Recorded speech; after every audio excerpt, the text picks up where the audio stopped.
This week on the BackTable podcast.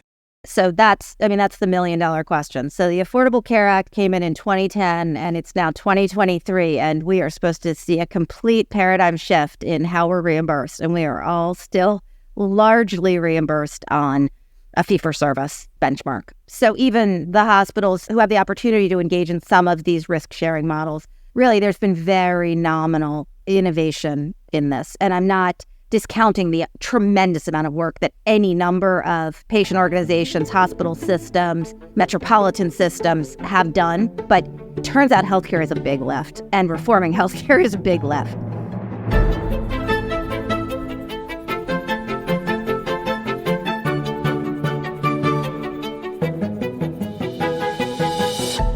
Hello, everyone, and welcome back to the BackTable podcast, your source for all things urology. You can find all previous episodes of our podcast on iTunes, Spotify, and at backtable.com. This is Aditya Begrodia as your host this week, and I'm very excited to introduce our guest today, Mara Holton, who's the CEO and president of AA Urology and the chair of the LUGPA Large Urology Group Practice Association Health Policy. Mara, how are you doing this evening? I'm great and delighted to be here. Thanks. Absolutely. You know, as I was kind of preparing for this episode, I was super excited. The AUA PAC Advocacy meeting is taking place here in just about a month. And I actually feel like LUGPA has been just an absolutely critical organization, membership to really push forward a lot of the initiatives that help patients, that help providers. And I personally feel like, you know, on the academic side, there's just a tremendous amount that we can learn from each other. I thought we'd just start out, Mara, by having you share a little bit about your journey. How did you get interested in health policy? What does that mean for you? Why is this important? So we can just take it one at a time. How did you get involved and interested in health policy? Well, first of all, thank you. It's been really a tremendous honor and privilege to work with LUGPA, but I should mention also with AUA and AACU and other stakeholders within urology. That's probably been it's certainly one of the most compelling portions of this portion of my career is the opportunity to work with people in different types of clinical settings. So how did I get into LUGPA, urology, all of that stuff? I'll spare you the tremendously boring details, but I took a pretty indirect path. I got a college degree in philosophy and a several-year detour in Europe. I ended up doing some federal-level lobbying, and serendipitously, they put me in charge of a health policy portfolio at that first position. And then I moved actually beyond that into some state-level health policy lobbying and politics. And the health policy was very compelling and ultimately ended up in medical school.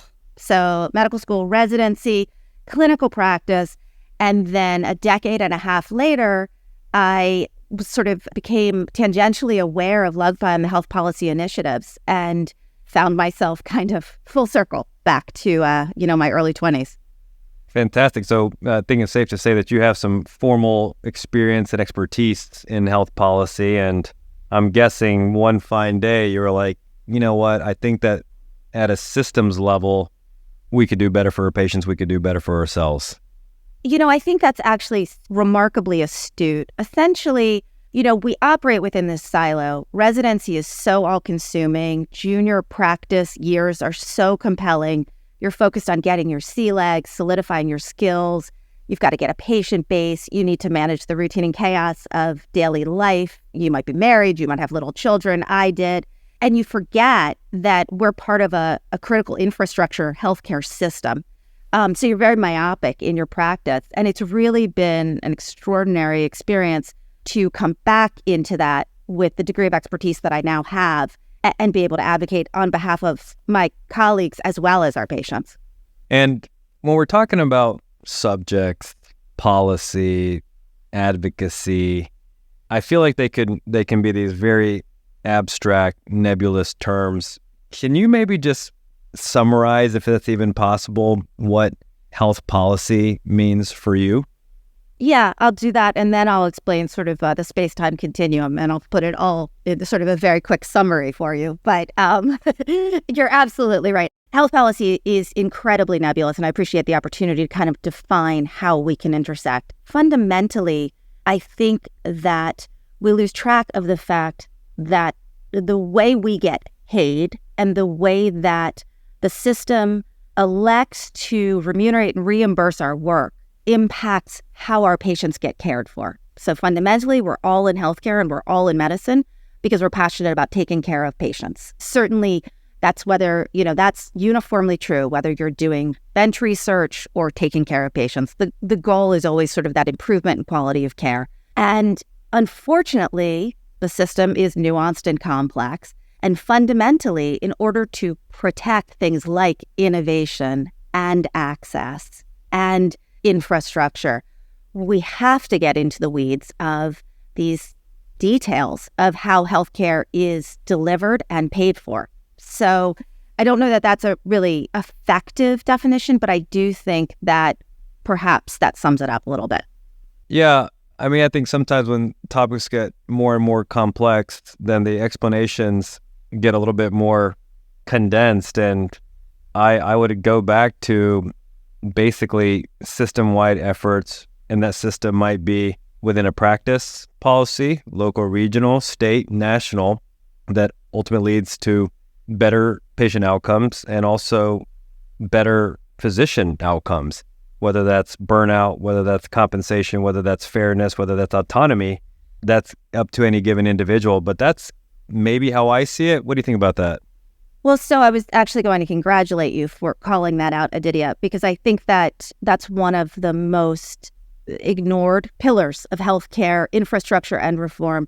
The AUA, I really congratulate on at this Advocacy Summit, focusing on workforce issues, which are so fundamental to healthcare. So every single one of us is both a deliverer of healthcare and also either a consumer of healthcare directly or related to someone who is a consumer of healthcare or eventually will be a consumer of healthcare. So it is incredibly important for the sustainability of the system and the improvement of the system that we identify ways to make our workforce broader, more effective, mentally healthy, physically resilient, emotionally resilient, all those sorts of things. So yeah, absolutely. So, of course, we'll talk about some of the pressing health policy issues facing medicine patients, urologists over the course of the conversation. But I thought it might be helpful if we kind of frame this in the context of maybe an initiative, a success story of health policy, advocacy, legislation, perhaps through LUGPA, perhaps that you're familiar with, that you've been involved with. Can you share something like that? So again, I hate to bring everything back to payment and payment reform, but fundamentally that's an issue that I'm really passionate about because I do think that it's broadly impactful and it goes to the health of our profession, the health of our patients, the health of our country, and all those, essentially all of those factors. So I would say that LUGPA has worked and works continuously to mitigate physician fee schedule cuts these past several years. Now, this is not a super auspicious year because we are seeing across the House of Medicine a broad fee schedule cut. But LUGPA was incredibly pivotal in the COVID reform package in preserving some of the funding opportunities which were able to go to practitioners in independent settings outside of sort of the broader reform package, which really was very focused on hospitals, recognizing that those practices are an integral component of the system and we're going to have to be functioning, presuming that COVID ended and we all lived, basically. So that was actually tremendously impactful to those of us who were functioning outside of an institutional setting. I think, again, you hit on some really critical issues, preserving things like the autonomy of doctors to establish the appropriate testing for their patients. So not at a national level, although there is some consideration, but PSA testing reform. So obviously the USPSTF recommendations changed our landscape quite a lot. And LUGPA's continued to be active both at the state and federal level, along with AUA and AACU at reevaluating those indications. And then transparency from the vantage point, site neutrality and transparency. So from the vantage point of reform, again, so that patients and consumers of healthcare have access to information. There have been any number of really pretty significant initiatives. I actually was on a website recently just looking at the cost to get a procedure at a hospital. Now, I will admit it's a very large file. It was not an easy one to download because that's, I think, the intent. But 20 years ago, I had a cholecystectomy and I called the hospital because my surgeon was not in network and I wanted who I wanted. And I said, well, I'm a healthy 32-year-old woman. Can I just pay for this out of pocket?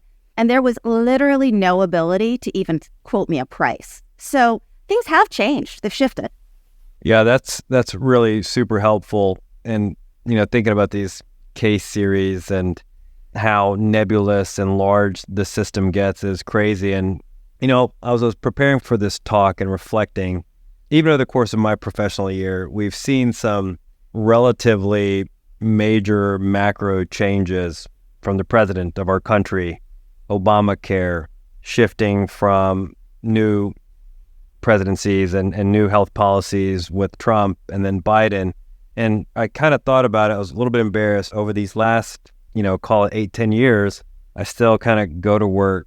I see patients. It doesn't matter if you're rich or if you're poor, VA, et cetera. I get a salary. I try to do my best to take care of patients. I go on, I get beyond it.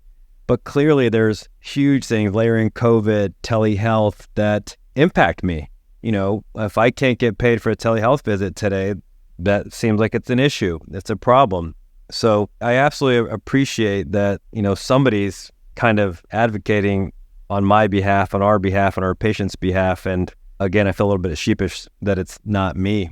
Well, I think you alluded to it perfectly. And I want to say that all of us are in the hamster wheel of taking care of patients. So it is hard to find time to understand these candidly, oftentimes boring issues. So you're talking about the physician fee schedule is about a 3,000-page rule that they typically release on, I think, July 4th weekend. So that's something I always look forward to. And, just sort of grab a drink and sit there and read it for the next 2.5 days.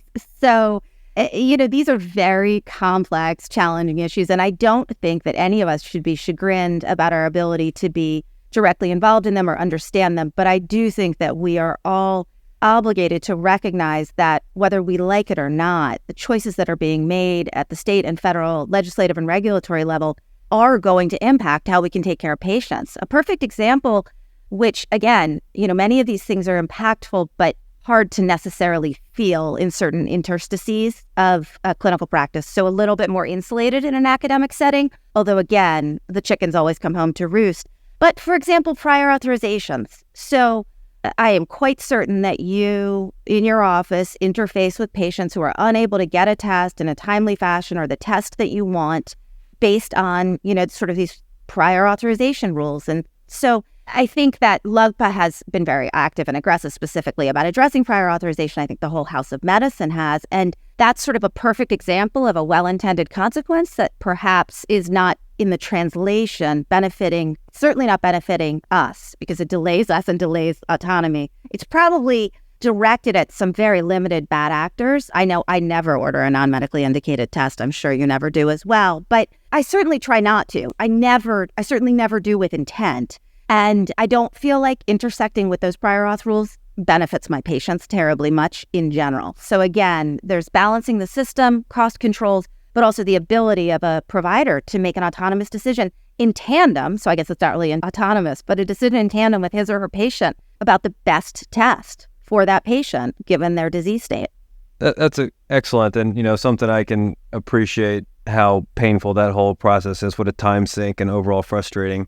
And maybe I'll ask you to, like, in this specific example, walk us through the anatomy, starting with, is this something more proactive or reactive? Is it one day you're having your practice management meeting and the buzz is, oh my God, the prior auths are just totally sucking the life out of me?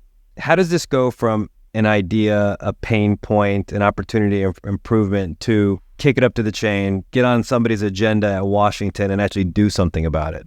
So, that is a fantastic question. And I think something which is a fairly salient example that has evolved in your and my professional lifetime is probably pharmacy benefit managers. So I don't know, how much you interface with pharmacy benefit programs, but the coverage for insurance, particularly for expensive oncologic drugs, has sort of shifted to specialty pharmacies. Pharmacy benefit managers are heavily involved and invested in that process, and they tend to have, let's just say, convoluted relationships with the insurers. So they tend to be co-owned. There's a lot of white bagging and profits moving back and forth. And again, ultimately, lots of people are taking money off the table and patients seem to be paying more. And certainly the providers don't seem to be getting a significant more of that share. So that has changed the practice of delivery of medicine. So for example, a patient would walk into your office and receive a drug like Lupron, an injection, which is typically a Part B drug. There are also Part D drugs, which are obviously the oral oncolytics. So again, without getting too into the weeds, the point being that occasionally you would see a patient who was being told by their insurer that even though the drug was available in your office, they would have to pick it up at a pharmacy and bring it in for administration in your office.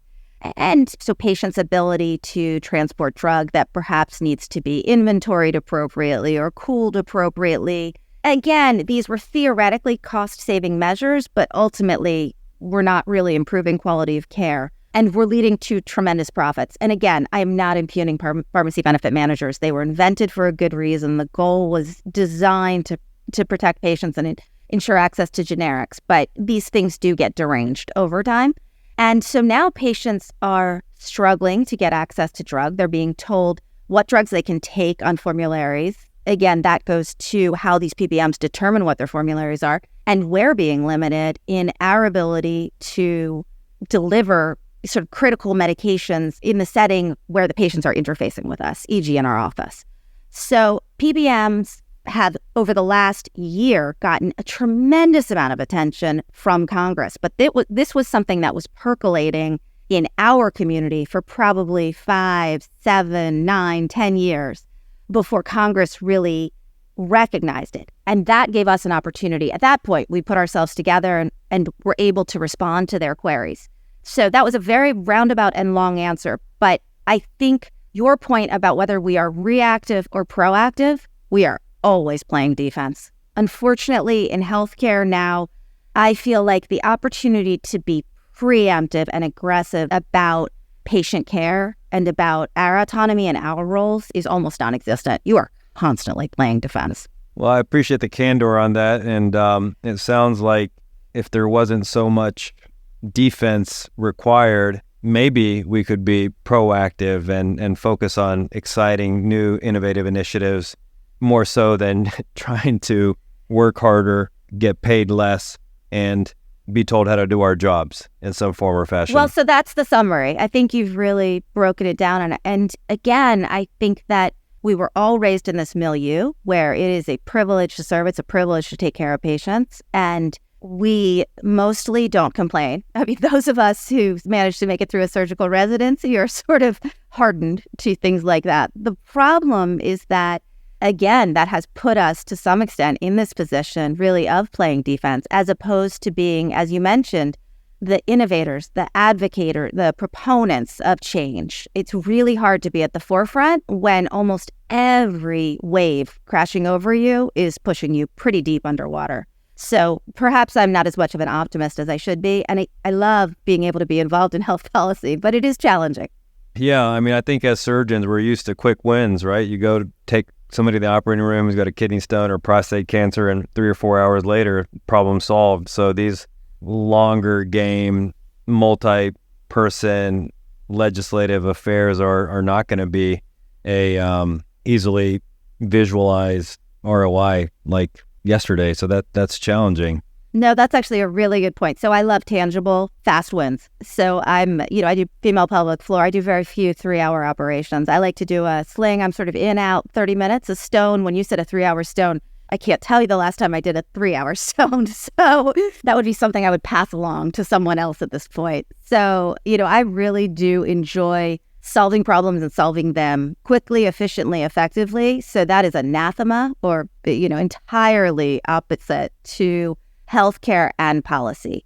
And you're right, the return is not quick. So this is not sexy. This is not quick. Nothing is happening overnight. And the wins are marginal. But if we don't do this, the degradation of autonomy, of patient access, I'm really interested potentially to talk about, protections for genetic testing. Precision medicine is huge. We're seeing these massive innovations in pharma, But concurrent to that, we're seeing LCDs, which are sort of how CMS, I don't know how familiar, but that's how they determine to some degree coverage for certain tests. And so these are essentially panels that decide that this genetic test is paid for and this genetic test is not paid for. And that was sort of a big challenge this year regarding FISH testing. So again, that's sort of a perfect example of an oncology condition which we interface with, where there are sort of these not necessarily arbitrary, but perhaps misguided directives that it can have a huge impact and on the way that we are allowed to practice. And that's a challenge. So that was an amazing initiative where we were able to come together with AACU and AUA, a number of really leading oncologists from both academic and private practice milieus, and really speak to this panel about what testing we thought was appropriate and why we thought that needed to be protected and preserved. And I should caveat that with, there's no guarantee that we'll win, but at the very least, we got to be heard. Yeah, well, I mean, without our voice, that's the easiest one to go. Like, it's a saying that's old. It's certainly not attributable to me, but I love it. It's, if you're not at the table, you're on the menu. And I think what you're describing is, win, lose, or draw, you've got to be there. Mara, let me ask you a question. Maybe I can go through a few, not to put you on the spot. What are some of the biggest health policy issues facing urologists? We'll try to keep it somewhat limited today, in your opinion. I will always bring it back to the physician fee schedule. So if you look at the conversion factor, again, these are super boring things. So spend some time looking at your RVUs and the formula by which we get paid. And again, this is from Medicare, and obviously private insurers benchmark against this. So this is used as a stand-in metric for how we get paid globally. But the physician fee schedule has been on a steady downward trend really since inception in the 90s. And everything else in healthcare has experienced inflationary pressures over that same interval. So the payment that, for example, a cysto received in 1990 is actually less, both in real and adjusted dollars, in 2023. Now, recognize that technology has changed a variety of things. Nonetheless, there is no one else in the healthcare system where the value of whatever it is that they bring to the table has been declining steadily. So, for example, in 23, the conversion factor took globally a 3% pay cut. And we saw, inflation broadly that year of 7, 8, 9, 10%. And within healthcare specifically, probably closer to 20. So the math is not really complicated. And ultimately, if what we do in that metric, in that formula where they elect to pay us, is not considered valuable, and in fact the value is considered to decline, it is hard to imagine that we are maintaining provenance and, gravitas at the table. So it really is, I do think, a marker for, to some degree, general esteem of physicians in this country, which is challenging the needs for medico-legal reform, the need for better messaging on our parts to our patients, on our parts to patient advocacy organizations. So the physician fee schedule, number one, I think we cannot migrate away from that. Again, I had referenced before workforce. I think that the workforce nationally is changing. I don't know how much you interact with millennials. Do you train residents? 100%. So tell me about them, because I related to two, but other than that, I avoid them like the plague. So, well, it's been an evolution. I'm not old, but I'm not young, and I would say that I'll give you an example. I literally seriously contemplating missing the birth of my second child because I didn't know if it would be well received for me to ask for a day off. Now, nothing about that is good or normal or something that I'm necessarily proud of, but it's intended to demonstrate my commitment to my profession, particularly as a trainee.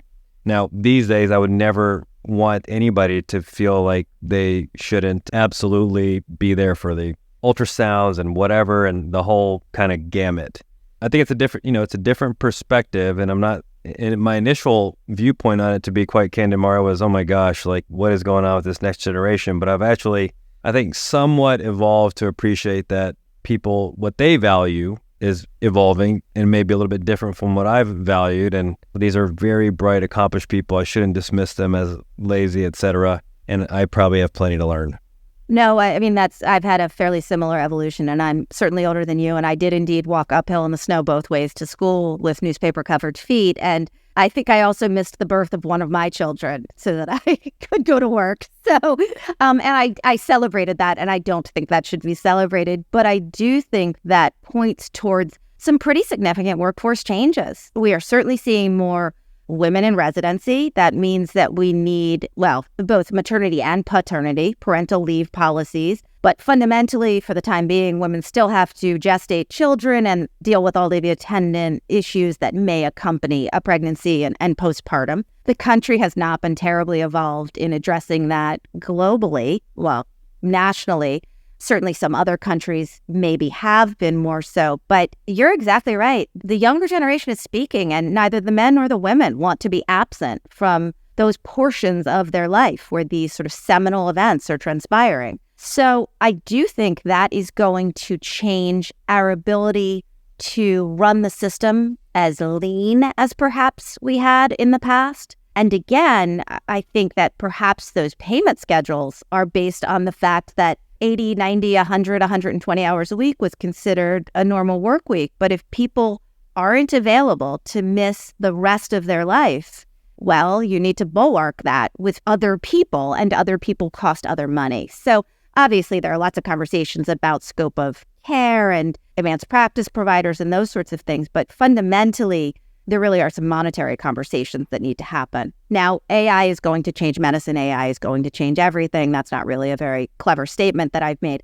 Nonetheless, I don't think any of us thinks that the need for there to be human beings to take care of other human beings is going to reduce precipitously in the immediate future. So, I think that's an interesting observation. You said, what are alleged regulatory priorities? So physician fee schedule is 1, 2, 3, 4 through, roughly 10. Patient access is always an issue. Access specifically to advanced oncology care, I think both access to and now this increasing recognition of financial toxicity was an initiative that LUGPA took up pretty avidly last year. So do you guys talk about FinTox at the sort of academic, because I didn't know what FinTox was before last year, but now I like to say that word over and over again. Yeah, so the short answer is yes. Probably the area that I have the most research interest in is germ cell tumor patients and testicular cancer survivors, a financially vulnerable population. And whenever I'm involved with the advocacy groups, the number of times that financial toxicity comes up is front and center. I see it. So I think it's on our radar. I mean, we're starting to see it in a very real way here at UC San Diego. Absolutely love practicing here. You could be a person from Mexico down on your luck and we'll get you emergency Medi-Cal and take care of you. You could be whoever. We can kind of take care of patients. Recently, there's been some large impasses with some big insurers. I'm just going to kind of stay out of naming them, which really impacts the ability of our patients to receive care. And, when you talk about fee schedules, when I was kind of preparing, the things that I thought were front and center, access to care, you touched on that, and not only advanced oncology, but rural care. The shift fee-for-service, you mentioned 1 through 5, but is there going to be a shift from fee-for-service to value-based care? What does that look like in terms of small group, large group versus hospital versus private equity versus big box healthcare? I'd love to hear your thoughts on that.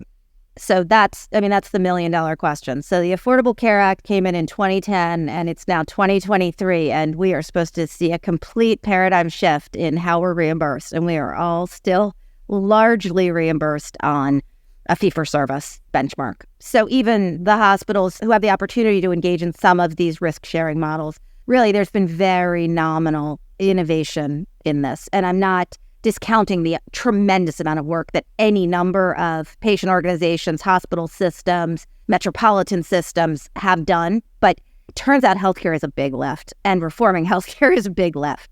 So your point is great. Value-based care has been sort of a third rail, especially for independent practices, because there really is no way for us to, there was a commission within CMI, which was supposed to, sort of accept these innovative packages and promulgate them and test them.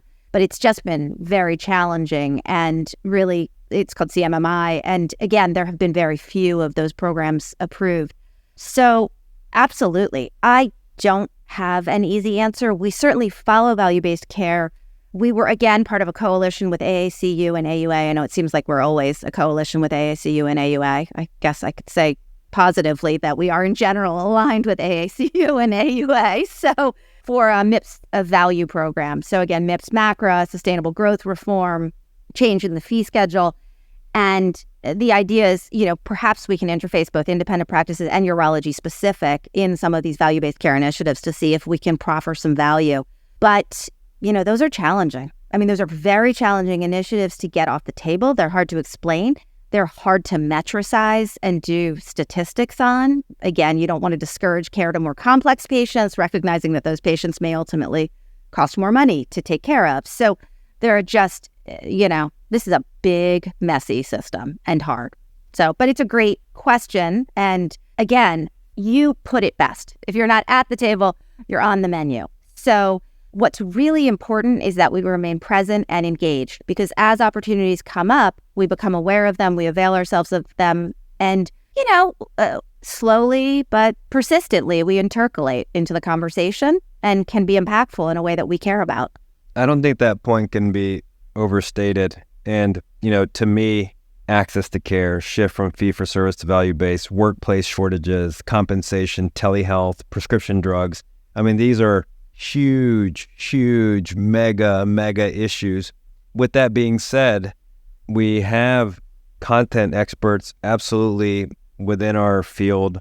We have advocacy groups, whether it is AACU, whether it's LUGPA whether it's AUA, PAC, that I think really do care about better patient care and really advocating for their constituencies. And it's not surprising to me at all that AACU, LUGPA, AUA all work together, because we should. Inherently, yes, the kind of goals are aligned here.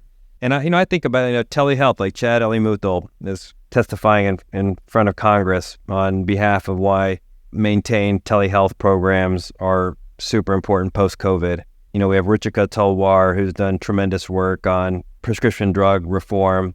You shared some of the work that's been done through LUGPA to help give urology a seat at the table with respect to pharmacy benefit managers. So, glass half full, glass half empty. I'm an eternal optimist, and I think if we look within our own family, things are happening.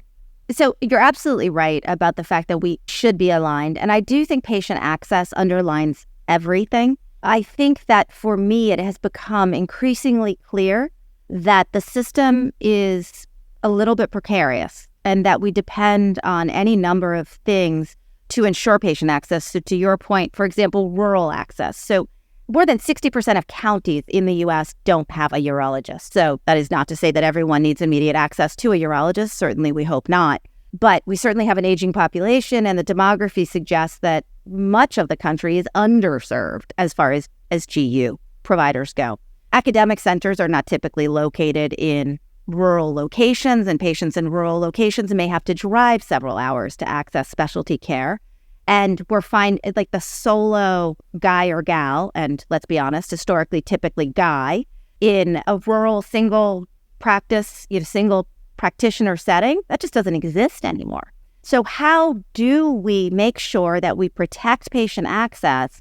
Do we need to do things to sustain the existence of rural models? So there's something called a workforce, there's an RVU floor for rurality in the GPCI, which is the part of how the fee schedule is calculated. And that essentially protects these rural populations or these rural providers from cuts in the fee schedule, disproportionately cutting their rates. But those are sort of up on the table every year, and they get cut, they get replaced. So again, the point is that we all need to work together, because there are patients who need to access care in any number of settings, both synchronously and asynchronously. So someone may migrate from an outpatient independent practice to an academic setting, certainly for a higher level of care. And candidly, a patient with a similar condition may not, for a whole variety of reasons: absence of support, desire not to travel, age, those sorts of things. So we really have to have candid conversations about the kind of care we want people delivering, in what settings. We're all going towards subspecialization. So I think most people agree you shouldn't be doing, one prostate a year or a cystectomy every, 18 months. On the other hand, do we really want everyone to have to relocate their life to have major operations? So that rural farmer in Kansas is probably not relocating to Manhattan to get his operation at Sloan Kettering, just on the outside, So I do think those are things to think about. But we're all dependent on each other. The infrastructure, if one of us fails, we will all fail. And fundamentally, if we all fail, our patients will all fail. So it's incredibly important. Yeah, I think my sense, having only been in academic urology for my professional life, is that the idea of it's a us versus them when it comes to practice versus academics, community versus larger urban centers is largely of historic interest only. Everybody's involved with or interested in really just kind of taking the best care of their patients in a way that's acceptable, convenient, commensurate with life, as you described, for the patient. And I think that's why we see so much more alignment, whether that's clinical trials, whether that's advocacy, among these all separate but related players. Now, one of the things that I'll also just kind of, I guess, embarrassingly admit is my first contribution to anything kind of politically relevant, monetary financial contribution, took place at the AUA last year, at the AUA PAC booth. And it felt good. And it really started dawning on me that, we want all this stuff to happen, right? We want to get a fair pay. We want to have our autonomy respected. We want to be able to practice medicine in a way that's evidence-based and good for patients. And there's systemic pressures that are slowly kind of clawing away at that. And for us to actually move the needle or prevent the needle from getting moved too far back, you've got to have people that we value at the table. And I think that requires money. So maybe I'll ask you two questions that are related, Mara. Everyday urologist, how do you get involved? And can you talk, especially given your context as a health politician before you entered urology, the relationship between lobbying, money, so getting involved and the importance of actually putting your money where your mouth is?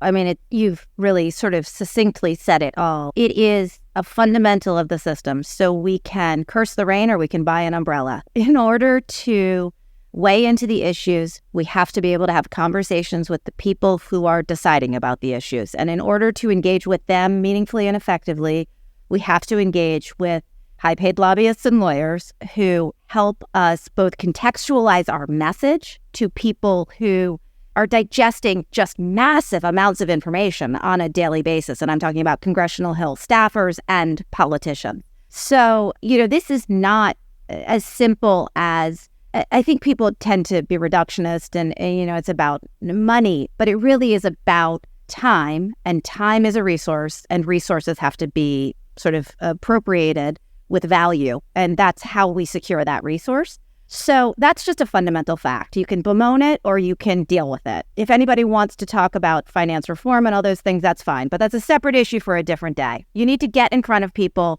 and it does move people when you get in front of them. And I will say, and I'm going to implore anyone who is listening to this, figure out how, whether you go to your congressional, your state level representative, as a physician, that is meaningful and impactful, because you are not just one constituent. You are all of your patient constituents in their demography. So you really speak with a very powerful voice. If you are an academic physician, you're part of a hospital institutional system, which probably is the largest taxpayer in whatever sort of metropolitan area you're in. And if you're in an independent practice, particularly if you're in a smaller community, you may well be a very significant employer in that community as well. So these are things that are extremely effective in moving hearts and minds.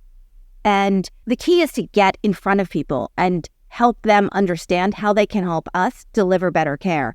And in many ways, we have a great opportunity because everyone is going to be a patient or related to a patient at some point. I mean, maybe some of us will make it through our entire lives without ever interfacing and needing the healthcare system.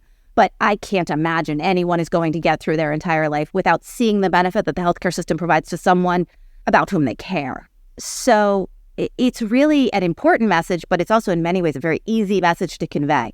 But you have to get in front of them and you have to be willing to. So you specifically asked, who can you engage with? So you can engage with your organization. So independent providers, which is essentially defined currently as anyone who's not in sort of an academic or government, e.g. VA setting, can do so through LUGPA, the American Association of Clinical Urologists. Obviously, we're all members of the AUA, and AUA does tremendous advocacy both on behalf of academic and non-academic physicians and really helps set the fundamentals for the House of Urology. Also, again, like to your point, you're involved in testis cancer. So your patient advocacy organizations, patient advocacy is very sophisticated in lobbying Congress about the issues about which they care.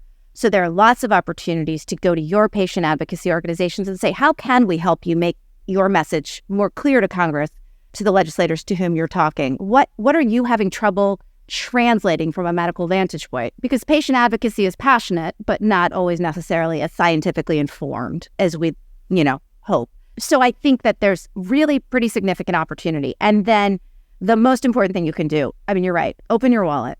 We all make enough money that we can, well, perhaps not all of us, but many of us, more of us than do donate, make enough money that we can decide that we don't need the iPhone 23 this month. We can probably defer that for 6 months until Christmas and maybe, put some weight behind your conviction. I love that. And, maybe I'll have to talk to some of my health policy friends, or maybe this could be something even within LUGPA. Like, wouldn't it be amazing to model out an ROI for every dollar contributed to a LUGPA PAC, a AACU PAC, an AUA PAC? So I think we should put pictures of our phones. Like, you can see that my screen is cracked and has been for some time. So this year I donated, for this month I donated. I'm not getting a new phone. So I think that's actually a really interesting point. You could, those are hard analyses to do, but you're absolutely right. And LUGPA, I can tell you, and we had meetings with 30 federal legislators this year, representatives, senators from any variety of localities. And you're about to head down, it sounds like, are you going to the AUA Advocacy Summit? I am, yeah. It's my first time. I'm super excited. Oh, wonderful. I'm really sorry to be missing this year, but Dr. Langston, who you know well, will be presenting on behalf of LUGPA. I don't know if you're on any panels, but he's really looking forward to it. And I am super excited about the workforce focus this year. Well, I think it's, we can't hear it enough. It's perhaps I'm alone. I don't think I am, where my sense is that for a lot of people that are largely clinical urologists or academic urologists, that policy and advocacy seem so distant and somewhat unrelatable. But as I've learned through the AUA leadership program, these types of conversation is, our advocacy groups want us involved, want us to contribute with however we can, and whether that's time or money, because they want you to contribute both. Totally. And I'm sure, our time is invaluable. That would be an amazing win. And your time is your money. That's the truth. Again, at LUGPA, we've really worked to get people more involved from a grassroots vantage point, visiting DC. It's a fun place to visit if you've never been, or even if you've been, it's kind of cool to walk around, get to go into the Capitol buildings, those sorts of things. So, I think there's something to be said for it as a clinician, as an American, as all those sorts of things. So, do it for yourself once. Just go, see what you think. Go to an advocacy summit. At that summit, they then take you to the hell. They parade you around. You get to put on your red tie and your blue jacket. I guess if you're a woman, whoever you are, wear comfortable shoes. That would be my recommendation. There's a lot of walking. Well, Mara, I think I've learned a tremendous amount. I feel like a thanks is in order, because I get the sense there's a lot going on that I ought to be thankful for that I'm probably just not aware of. So, kind of maybe some parting thoughts for the listenership and some concrete how to get involved.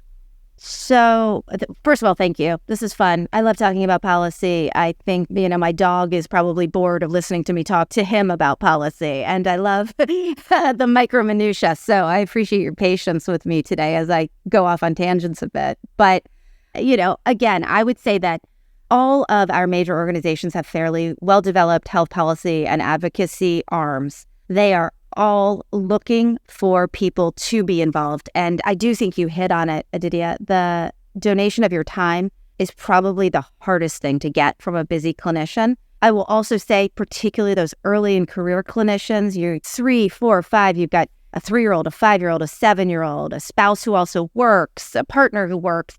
Life is chaotic, but the decisions that are made today are going to impact your professional career and your patient's care 10, 15, 20 years hence. So donation of time, willingness to do a little bit, and that may mean traveling, those sorts of things, really pretty critical. Barring that, just give some money. And if you really want to be, a hero, do both and do it all the time.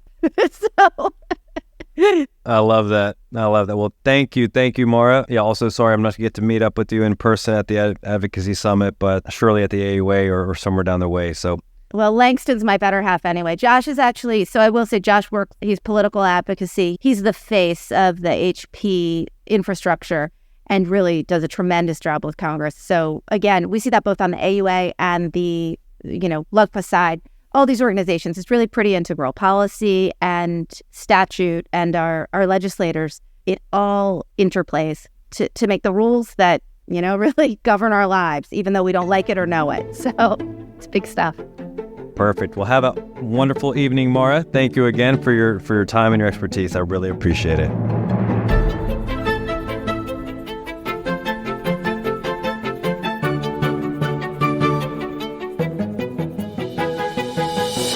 Thank you so much for listening. If you haven't already, make sure to subscribe, rate the podcast 5 stars, and share with a friend. If you have any questions or comments, DM us at _BackTable on Instagram, LinkedIn, or Twitter. BackTable is hosted by Aditya Begrodia and Jose Silva. Our audio team is led by Kieran Gannon, with support from Josh McWhirter, Aaron Bowles, Nick Shellcross, Josh Spencer. Design and digital marketing led by Brian Schmitz. Social media and PR by Chi Ding. Administrative support provided by Jamila Kennebrew. Thanks again for listening and see you next week.